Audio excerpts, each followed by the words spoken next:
So friends, ఈ వీడియోలో కనిపిస్తున్నటువంటి ఈ యొక్క గిత్తలు ఎర్రలింగన్న గారు వాల్మీకి ముద్దు బిడ్డ ఎర్రలింగన్న గారి జగదీష్ నాయుడు గారి గిత్తలండి.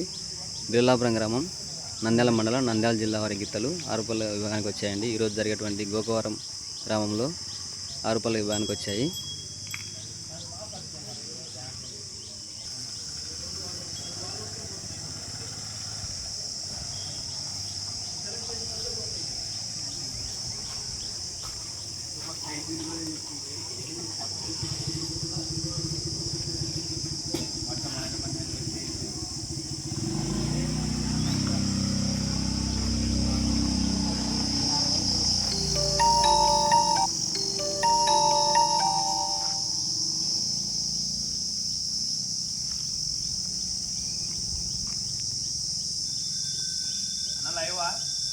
లైవ్ కాదన్న, అప్లోడింగ్ లైవ్ వేరే వాళ్ళు.